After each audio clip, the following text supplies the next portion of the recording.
नमस्कार मित्रों, स्वागत है आपका एएस एजुकेशन में। आज हम संघ लोक सेवा आयोग से संबंधित जो हमारा पार्ट 2 है उसको डिस्कस करने जा रहे हैं, जिसमें हम संघ लोक सेवा आयोग का पार्ट 1 अपलोड कर चुके हैं। आशा है आप सभी ने देखा होगा। तो शुरू करते हैं संघ लोक सेवा आयोग यानी union public service commission part 2। इसकी सामान्य जानकारी से हम शुरुआत करते हैं। सामान्य जानकारी की बात करें तो इसकी संघ लोक सेवा आयोग की जानकारी हमें कहाँ से प्राप्त होती है, तो संविधान का अनुच्छेद 315, संविधान के अनुच्छेद 315 भाग 14 में अनुच्छेद 308 से 323 तक संघ लोक सेवा आयोग से संबंधित जानकारी प्राप्त होती है। संघ लोक सेवा आयोग की प्रकृति क्या होती है, तो संघ लोक सेवा आयोग की जो प्रकृति है वो एक संवैधानिक प्रकृति का है। चूँकि संविधान के अनुच्छेद 315 भाग 14 के अंतर्गत संघ लोक सेवा आयोग का वर्णन है, अतः यह एक संवैधानिक इकाई है। यह एक स्थायी और स्वतंत्र निकाय भी है, इंडिपेंडेंट एंड स्वायत्त यानी ऑटोनोमस बॉडी है। इसका जो प्रमुख कार्य है, संघ लोक सेवा आयोग का प्रमुख कार्य है समूह ए एवं समूह बी की केंद्रीय नियुक्ति करना। केंद्रीय स्तर पर जो समूह ए, ग्रुप ए और ग्रुप बी की जो नियुक्ति की जाती है, अपॉइंटमेंट की जाती है, वो संघ लोक सेवा आयोग के माध्यम से की जाती है। अब इसकी स्थापना की बात करते हैं तो संघ लोक सेवा आयोग की स्थापना 1 अक्टूबर 1926 को ली आयोग की सिफारिश पर की गई थी और इसका वर्तमान स्वरूप जो है 26 जनवरी 1950 को भारत शासन अधिनियम 1935 के अंतर्गत इसका वर्तमान स्वरूप देखने को मिलता है। इसका मुख्यालय की बात करें तो संघ लोक सेवा आयोग का मुख्यालय धौलापुर हाउस, शाहजहां रोड, नई दिल्ली में इसका मुख्यालय है।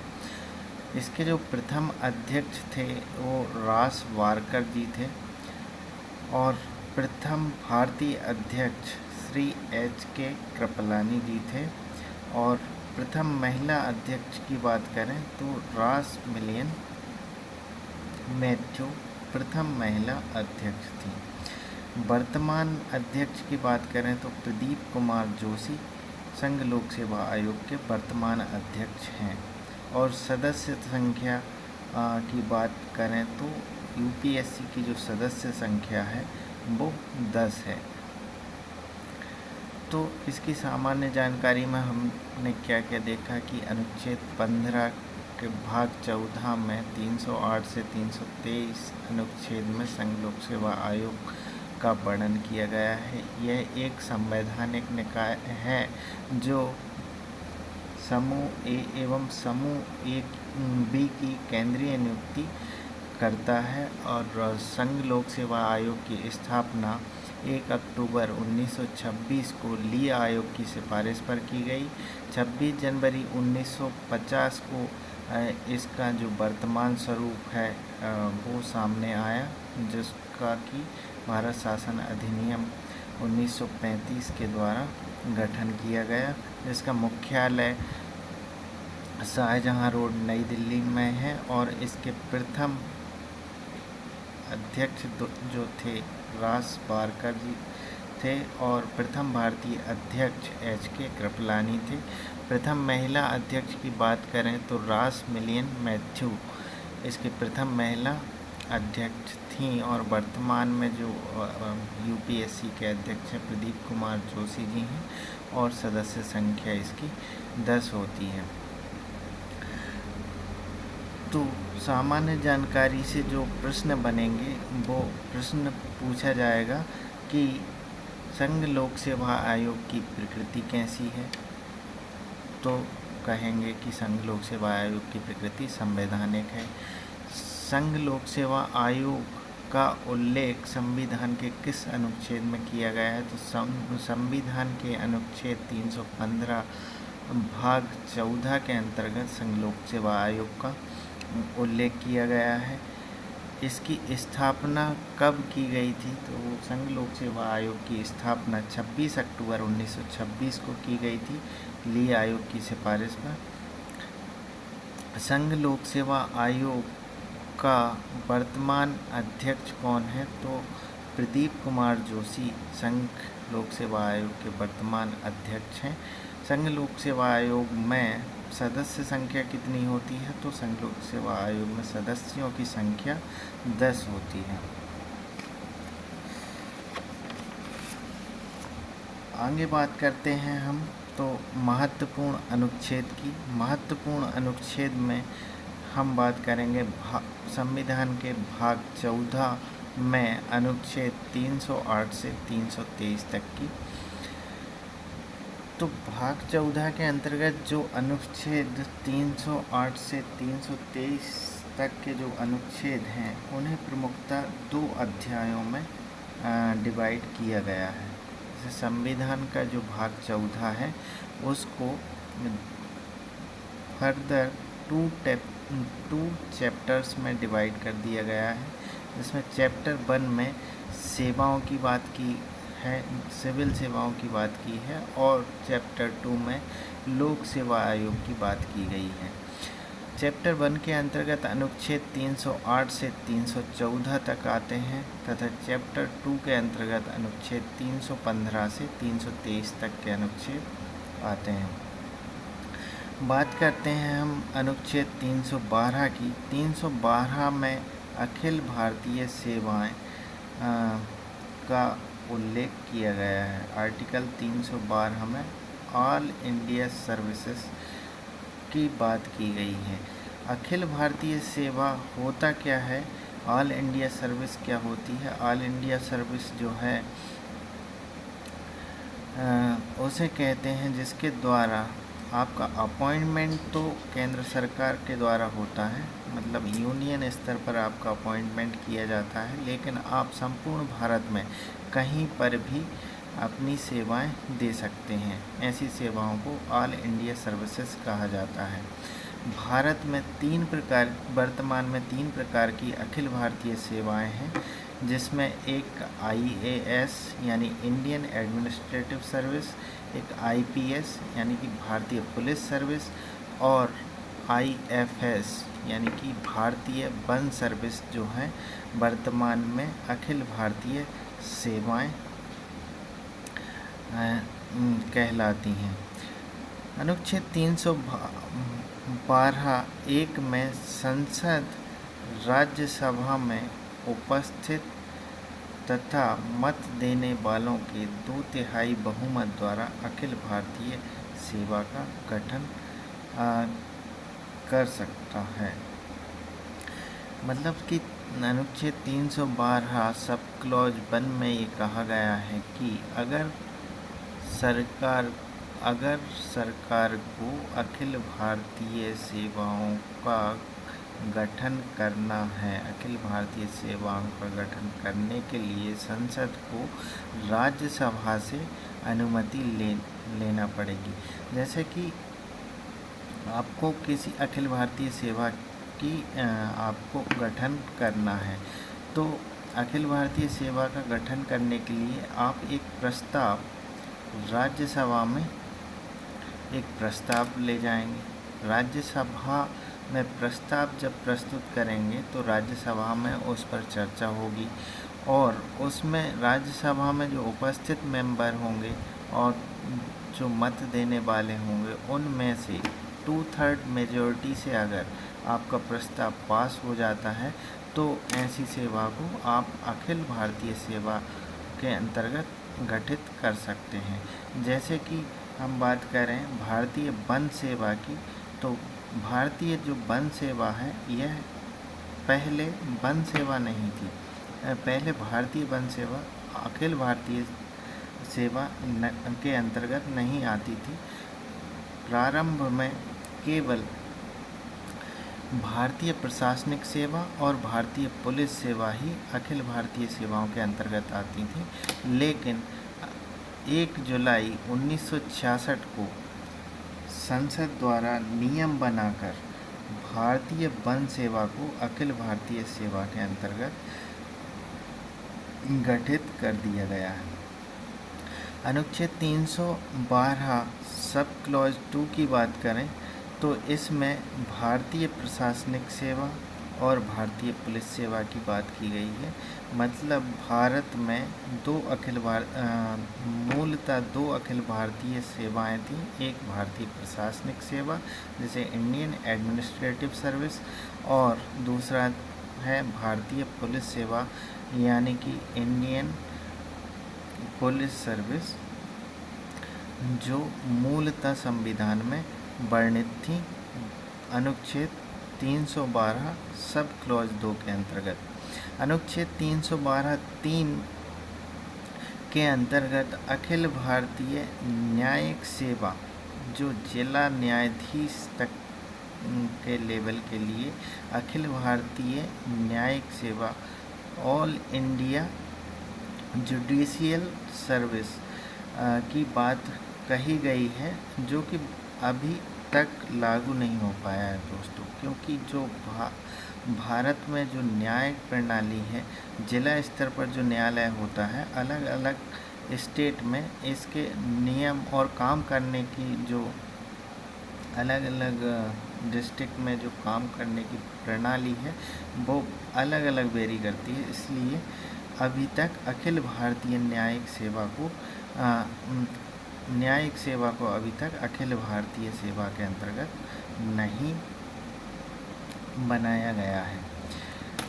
इम्पोर्टेंट फैक्ट की बात कर लें तो यहाँ पर IAS इंडियन एडमिनिस्ट्रेटिव सर्विस, जैसे कि हम भारतीय प्रशासनिक सेवा कहते हैं, वो कार्मिक मंत्रालय के अंतर्गत आता है, पर्सनल मिनिस्ट्री के अंतर्गत आता है, जबकि IPS गृह मंत्रालय के अंतर्गत और IFS पर्यावरण एवं गृह मंत्रालय के अंतर्गत आता है।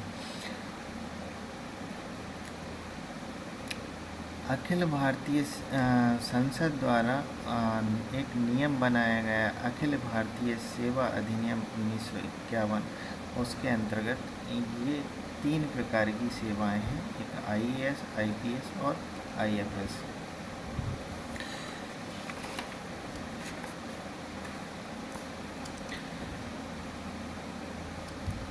नेक्स्ट हम बात करते हैं अनुच्छेद 315 की, क्योंकि अनुच्छेद 314 इम्पॉर्टेंट नहीं है, इसलिए हम उसको डिस्कस नहीं करेंगे।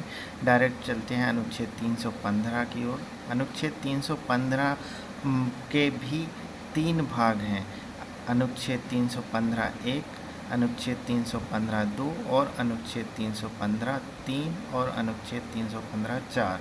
अनुच्छेद 315(3) इम्पॉर्टेंट नहीं है, इसलिए उसको डिस्कस नहीं करेंगे। अनुच्छेद 315 के सब क्लॉज 1 में कहा गया है कि संघ स्तर पर संघ लोक सेवा आयोग और राज्य स्तर पर राज्य लोक सेवा आयोग होगा। मतलब कि जो संघ स्तर पर एक संघ लोक सेवा आयोग यानी कि UPSC होगा और राज्य स्तर पर एक राज्य लोक सेवा आयोग यानी कि स्टेट PSC होगा। अनुच्छेद 315(2) में यह बताया गया है कि अगर राज्य चाहे तो एक संयुक्त लोक सेवा आयोग, जो कि 2 या 2 से अधिक राज्यों की विधानमंडल की सहमति से गठित हो सकता है। अनुच्छेद 315(2) के अंतर्गत एक ज्वाइंट पब्लिक सर्विस कमीशन भी गठित हो सकता है, जो कि 2 या 2 से अधिक राज्यों के द्वारा बनाया जा सकता है। अनुच्छेद 315(4) की बात करें तो इसमें राज्यपाल का संघ लोक सेवा आयोग से अनुरोध 315(4) में जो है राज्यपाल, ये कहा गया है कि राज्यपाल अगर चाहे तो किसी प्रकार की सलाह के लिए या किसी प्रकार की मदद के लिए संघ लोक सेवा आयोग से अनुरोध कर सकता है।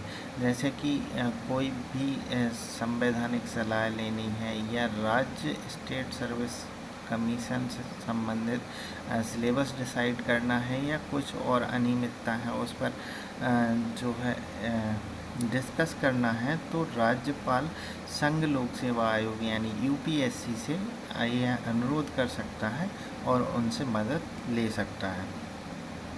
तो अनुच्छेद 15 के अंतर्गत हमने देखा कि अनुच्छेद 15 में संघ स्तर पर संघ लोक सेवा आयोग होगा और राज्य स्तर पर राज्य लोक सेवा आयोग होगा।